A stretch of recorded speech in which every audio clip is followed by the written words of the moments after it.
Get your Godzilla vs. Kong figures at Big Bad Toy Store at the link in the description. Kaiju, Turtles, Dragon Ball, and more. It's Steven's Toy Reviews. Hello there, collectors. It is Steven here, and welcome to the first of the SH MonsterArts Godzilla vs. Kong figure reviews. And today we're going to be taking a look at the SH MonsterArts Godzilla 2021. We're here. We're at the finish line. What is now anyway, the last MonsterVerse movie, we have a new rendition of Godzilla. He's painted in the, what is known by the fans, Spitfire colors, and he's getting ready to charge up and fire off his beam. Blue mouth to go along with those blue dorsal plates, and some fans are wondering if this version of Godzilla is worth picking up if you have the vanilla 2019 figure, or if this should be the one and only MonsterVerse figure of Godzilla you're going to be getting. Well, let's take a look to see whether or not he's worth adding into your collection. For this Godzilla, I am going to go ahead and talk about the two things that I think weren't so good, and then we'll go on from there. So, in the movie, I think only in one scene where Mechagodzilla, we're like 2 months post, if you missed it, that's on you. Mechagodzilla's eyes flashing, and he goes to doom, doom, doom, doom. Godzilla's in the background firing his beam. These colors match that perfectly. Otherwise, not quite close. I do think they should have gone for a more rich blue color, a deeper blue like they did for King of the Monsters, but still what they have here, I do think it does look good and it's rather eye-catching. The other sort of critique, I guess, is the mouth. Not necessarily in the fact that it's going to be metallic blue, but it does seem like the blue sometimes is a little bit too heavily applied and it does bleed over the teeth a little bit.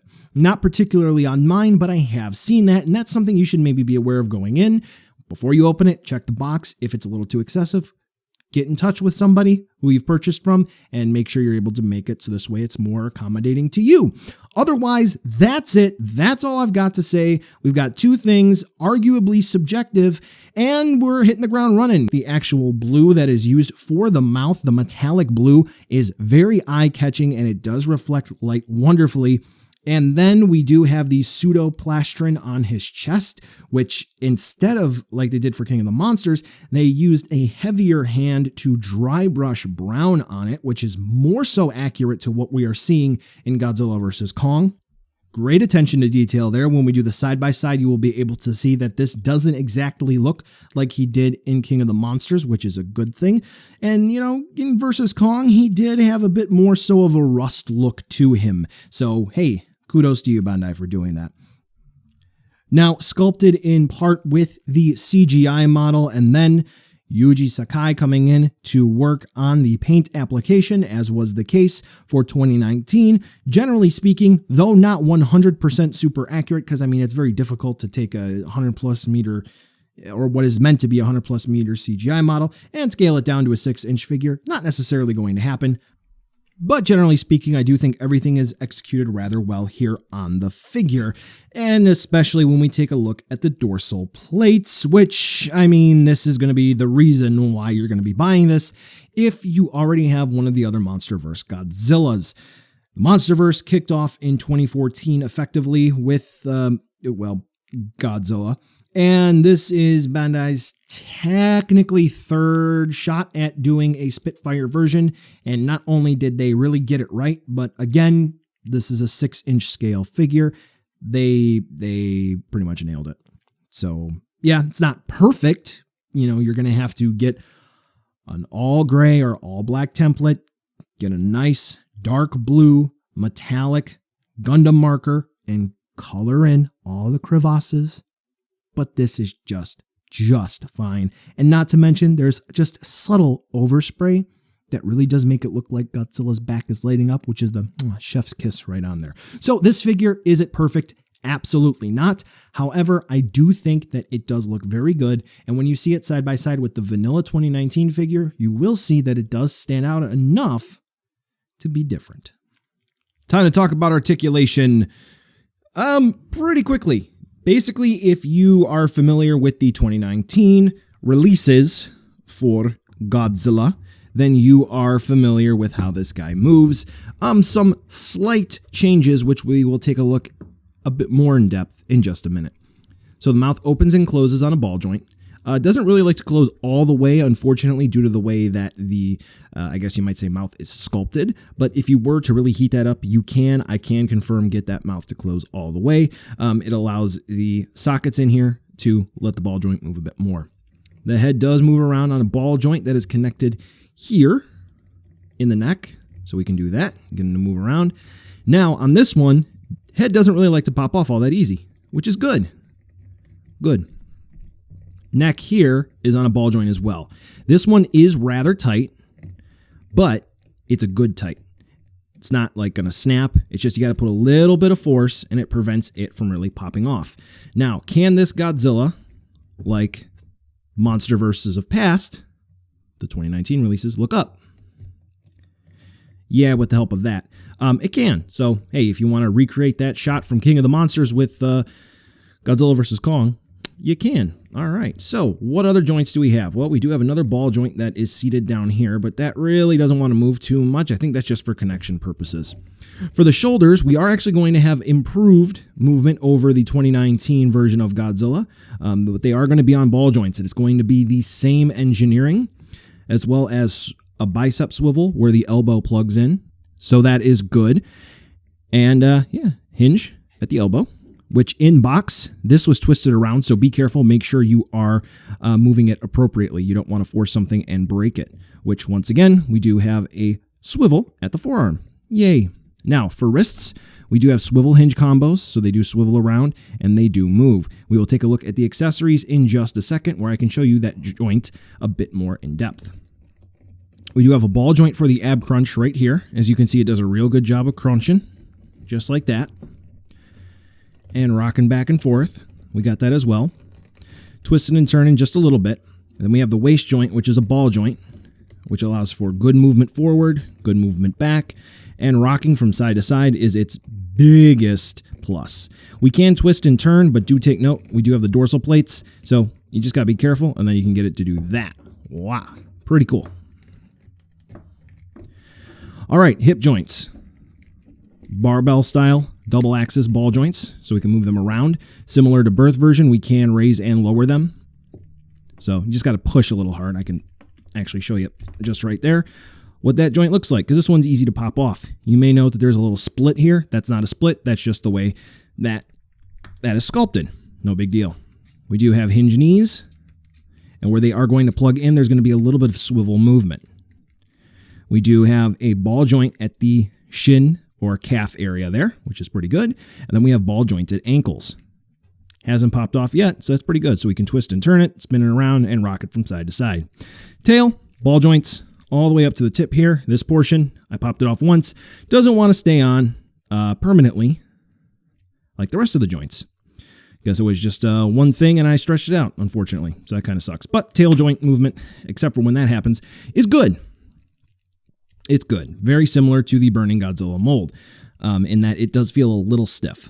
Now, accessories. What does this Godzilla come with? Pretty short, sweet, and to the point, for better or worse. You see that for this mold, we do get the splayed out hands. Ooh, very cool. Now, he comes with his default hands. And it's very easy to do on the the Godzilla vs. Kong release. You just pop them off, and then you pop the normal hands on, like so. You can see that there's a ball joint there that swivels and hinges. If you are struggling, please use heat. And there you go. Roar. Now we can get really expressive and dynamic. So, this Godzilla does not come with a beam effect. Now, with that being said, I can almost see why. Did you get the 2014 Godzillas? Well, then you have one of these. Were you collecting the King of the Monsters Godzillas? Then we had the original, we had the poster color, an event exclusive, where we got 3 of these. totaling out to 4. So this would be the 5th time they've done that beam. So with that being said, I kind of sort of understand why they didn't include the beam. It would just be yet another beam of the same kind releasing it on the market. So a good amount of SH Monster Arts collectors probably already have one of the MonsterVerse beams. So I guess that might be the reason why. But still, this is the Spitfire, I guess, version of the newer MonsterVerse Godzilla, and there's no beam. What do you do if you don't have one of the other Godzillas? Unfortunately, you're going to have to get one of them. Yeah. So, third-party beams on the market, you're going to have to check out for those. Otherwise, yeah, we really don't have any beams. Now, if you are looking for some accessories for King of the Monsters, I did an ultimate display video, card should be popping up, and you can get some ideas for some other accessories and so forth that you can use with your MonsterVerse Godzilla. Yeah, now speaking of ultimate display, I wonder who should get one next. That I do wonder.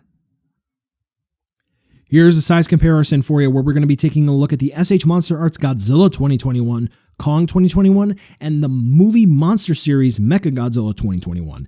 The Mechagodzilla came out on the same day as the two SH MonsterArts, so there are going to be some folks who are going to want to use this as a stand-in until they get the MonsterArts or as their Mechagodzilla figure, so it's better just to have the whole cast together. As you can see, everyone fits on the shelf just fine enough, and when you have the updated MonsterVerse family photo, yeah, that's looking pretty cool.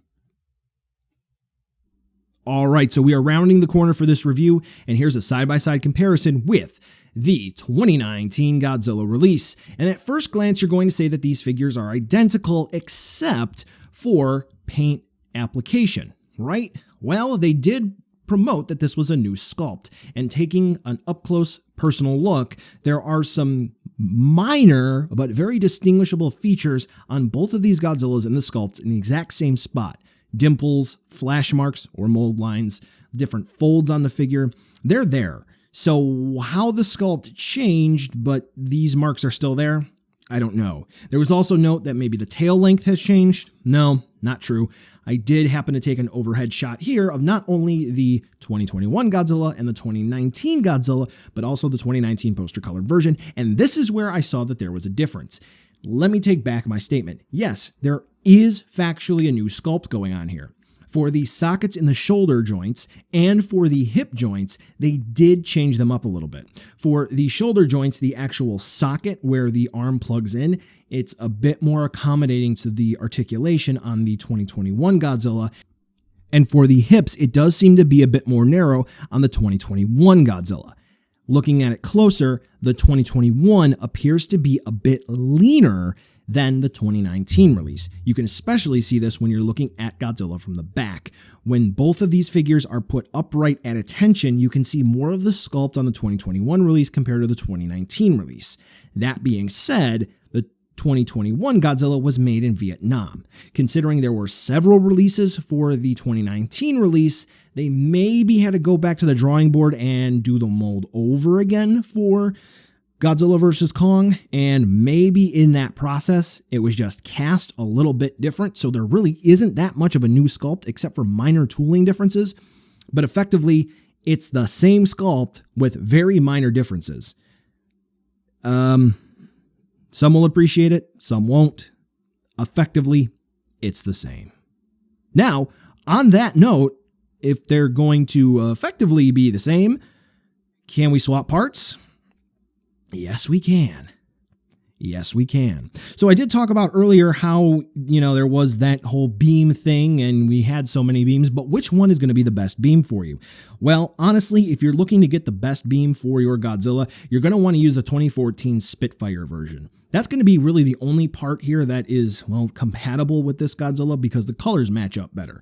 But if you were to use the parts with your already purchased 2019 Godzillas, then, it still won't be all that bad of a mix and match anyway. And as a matter of fact, if you do have the poster color version in lower light settings, if you were to swap the jaw parts for the normal and then the blast beam effect lower jaw where you can get Godzilla to just use the beam effect without a stand. It actually doesn't look that bad. And for the 2021 Godzilla on the poster color one, it actually looks pretty cool as well. So here are just, some running audio, so this way you can see the swappable parts between the different MonsterVerse Godzillas. So anything you're going to use for one Godzilla here, you can definitely use it for the other, short, sweet, and to the point. So buy now, skip, or wait for a deal. Ultimately, when it comes to the sculpt and paint, we know that this mold is sculpted fantastically, and for the dorsal plates, they finally were able to do the best job that they could anyway to nail Godzilla when he's charging up his beam in the MonsterVerse. Now, for the mouth paint, I do think they could have cleaned it up a little bit, but honestly, it looks very close to the promotional pictures. That's what they sold. That's what we bought. Can't really blame them for that. Could they have done something a little bit different? Maybe, but I actually kind of like what they did here. Overall, I think the biggest setback for the figure is no beam effect. Yes, I did say earlier that we have several of them if you've been collecting the MonsterArts line so far, but if this is your first one, you don't have a beam.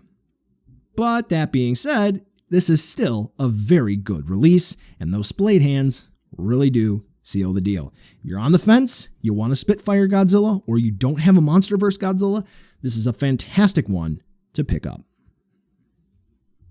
Well, collectors, that brings us to the end of the video today, and I just wanted to take a second to thank you so much for watching. Now, you've heard a lot from me. I'd like to hear a little bit from you. Drop in the comments down below whether or not you liked it, you hated it, or maybe you were somewhere in between. I also want to take an extra second here for a nice, humongous thank you to all the patrons for SDR over the last month who have really helped the channel grow into what it can be today. So to all of you, 2 big thumbs up. Thank you very much. And now the end card should be popping up, which will give you a few clickable links, like maybe to subscribe or head on over to my Patreon, or some short URLs like to my social media or to my Teespring store. There's also a video I hand selected for you, so if you want to watch another STR video, I hand selected some good content for you to watch, so definitely check out that video. Thank you again so much for watching, and I'll catch ya in the next video.